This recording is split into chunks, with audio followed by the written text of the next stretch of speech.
Bem-vindo a mais um clipe do Gutenberg. Se você está me vendo pela primeira vez, eu sou Gutenberg Macedo, eu dirijo a Gutenberg Consultores, empresa especializada nas áreas de outplacement, coaching executivo, planejamento de carreira e também planejamento de pré-aposentadoria. E eu terei muito prazer, se você eventualmente tiver necessidade de um desses trabalhos.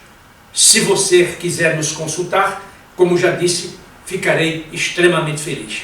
Hoje eu quero falar com você sobre um problema que assola o país já há vários anos, o desemprego. Como você sabe, o nível de desemprego é muito alto. E agora, o país está sendo novamente bombardeado pela guerra da Ucrânia, que vai nos afetar principalmente o setor de agronegócio. Temos o problema dos juros altos, acima de 10%. Temos o problema da inflação, também muito alta. Temos o problema do fechamento de indústrias, por exemplo. Ontem eu estava lendo que as indústrias estão operando com 68% de sua capacidade. Isso significa que as empresas terão a necessidade de demitir pessoas, porque ela não pode carregar esse número de pessoas em seus quadros. Então, nestas circunstâncias, por outro lado, também sabemos que os empregos que hoje estão sendo oferecidos no mercado de trabalho são para pessoas semi-qualificadas, isto é, aqueles postos de trabalho que exigem maior qualificação, maior nível de educação, maior nível de experiência, um maior número de competências, principalmente as competências softs. Elas não existem. Nem porque você encontra hoje um exército de executivos bem preparados, experientes, maduros, com conhecimento nacional e internacional, que não acham emprego. Também muitos estão participando de processos. Muitas vezes a empresa diz: você é o candidato, estamos gostando muito de você. E de repente você recebe um e-mail dizendo que a vaga foi cancelada. E você fica extremamente magoado e triste. Pois bem, qualquer que seja a situação que lhe aflige, se você estiver desempregado, eu gostaria de lhe fornecer alguns conselhos que poderão ajudá-lo a fazer essa travessia do deserto. Como eu costumo dizer, você nunca vai chegar ao oásis se você não fizer a travessia do deserto. Portanto, você precisa de muita calma, você precisa de muita paciência, você precisa se preservar contra a ansiedade, contra o estresse, contra a depressão. Você precisa planejar as suas finanças pessoais de tal maneira a não sacrificar a educação dos seus filhos, o seu padrão de vida, apesar de que eu sugiro sempre, quando você perde o seu emprego, por mais que seja volumoso o seu pacote de indenização, eu sugiro que você poupe, pelo menos, reduza as suas despesas, melhor dizendo, em pelo menos 30%. Isso faz com que você possa ir um pouco além daquilo que você planejou. Em outras palavras, lembre-se que ninguém vai pagar as suas despesas e que o homem honesto é aquele que sabe que não pode consumir mais do que ele produziu. Isso é muito importante neste momento. Uma outra coisa que é importante é o preparo. O preparo, você precisa se preparar para as entrevistas, você precisa estudar, você precisa ler, você precisa se manter bem informado, você precisa fazer os seus contatos, explorar, no bom sentido, a sua rede de relacionamento. Uma rede que seja permanente e não apenas quando você necessita da ajuda de alguém. Eu abomino esta ideia de networking, em que você só procura uma pessoa quando você precisa. E no momento em que você mata a sua sede na fonte, você vira as costas para nunca mais voltar à fonte, até que precise novamente de um copo com água. Não faça isso. O melhor princípio quando você está conduzindo a sua carreira, a sua vida, principalmente no desemprego, é a do netweaving. Faça aos outros aquilo que você quer que eles lhe façam. Isso é um princípio até mesmo confucionista e do próprio cristianismo. Nós temos de fazer um relacionamento em que este relacionamento seja mútuo, ganha-ganha, e não você ganha e eu perco. Eu sou testemunha, como consultor de empresa, de pessoas que me procuram depois de 18, 20, 25 anos do contato que fizemos, e elas dizem: Gutenberg, eu estou te procurando depois de um longo tempo.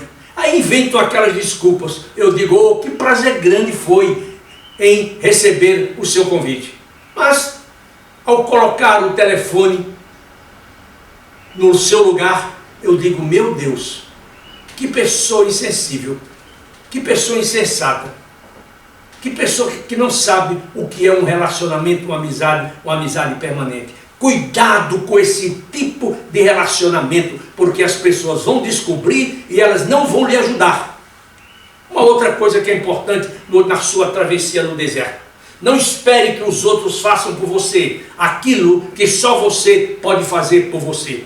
Daí o princípio, milhões de vezes aqui repetido: cuide de seu destino, cuide de sua vida, controle o seu destino, ou então alguém fará por você de maneira perversa. Você é que tem que procurar o seu emprego, você é que tem que fazer os seus contatos, você é que tem que explorar a sua rede de relacionamento, você é que tem que procurar o headhunter, você é que tem que procurar a empresa, você é que tem que procurar a associação de classe, associação de ex-alunos, ou qualquer outra instituição onde você possa encontrar o seu emprego. Se você ficar sentado diante de um computador esperando que o LinkedIn lhe proporcione uma oportunidade de trabalho, você vai ter uma amargura tremenda, porque o LinkedIn nunca vai lhe dar uma posição. Eu entendo que o LinkedIn é uma grande fonte de informação, é também lá onde você encontra milhares e milhares de posições em aberto, mas raramente você vai se recolocar pelo LinkedIn. Você vai se recolocar nos dias atuais pelo seu relacionamento, pela sua reputação, pela sua capacidade, pelo seu conhecimento, e não por meio de um artifício da tecnologia. Um outro ponto que eu considero de extrema importância quando você está na travessia do deserto é você cuidar de sua saúde, cuidar do seu físico, cuidar da sua mente, cuidar do seu psique e cuidar da sua parte espiritual, principalmente a espiritual, porque geralmente nós procuramos uma igreja, nós procuramos ir a uma missa, a um culto religioso, ou qualquer outra cerimônia religiosa, espiritismo, ou qualquer uma outra, quando nós estamos numa situação difícil. Eu costumo dizer que nessas horas, em geral, Deus não nos deve ouvir. Deus nos deve ouvir quando estamos na abundância e não no sofrimento. Por que deveria Ele se apiedar de nós quando nós estamos tristes, quando nós estamos decepcionados com o avanço de nossa carreira, quando nós estamos desmoronando? Eu entendo que Deus protege o homem, que Deus faz com que os seus anjos se acampem sobre todos nós. Eu acredito nessas verdades extraídas do Velho e do Novo Testamento, até porque sou um cristão. Mas eu sempre digo, a melhor hora de você procurar a Deus é quando você está bem e não quando você está no leito de um hospital. Isto é como um filho que o pai está doente, ele não visita, ele não liga para ele para saber como ele está, e de repente ele toma conhecimento da morte do pai. E aí ele diz para os membros da família: meu pai era um homem trabalhador, meu pai era um homem honrado, meu pai foi um grande pai. Agora, seu pai está morto, ele não vai ouvir nada do que você vai estar dizendo. Não vá chorar no caixão dele, porque isso é pura hipocrisia. Você deveria ter procurado quando ele estava em plena saúde, quando ele poderia ouvi-lo, quando ele poderia conversar com você. A mesma coisa é com Deus. Vamos procurar a Deus enquanto nós estamos bem de saúde, quando nós estamos bem mentalmente, quando nós estamos bem, quando nós estamos vivendo um período de prosperidade e não de escassez. Essas verdades, meu caro telespectador, elas são extremamente importantes quando você conduz um processo de transição de carreira. Portanto, vamos olhar para frente. Vamos olhar para o dia de amanhã e concentrar todas as nossas atividades no dia de hoje. Porque aquilo que fazemos hoje, o resultado virá impreterivelmente amanhã. Eu agora quero chamar a sua atenção para os livros que publiquei no último ano. Cartas de um coach executivo a seu filho, Jovens Profissionais hoje, Profissionais de Sucesso amanhã e As Vulnerabilidades de um Executivo. Eu acredito que a leitura destes livros poderão enriquecer tremendamente a sua vida. E como disse, se você quiser, visite o site da Gutenberg, www.gutenberg.com.br, ou então nos manda um e-mail para contato@gutenberg.com.br e nós teremos o maior prazer em responder. Muito obrigado a você pelo seu tempo e eu espero reencontrá-lo na próxima semana, se Deus assim o permitir. Até lá!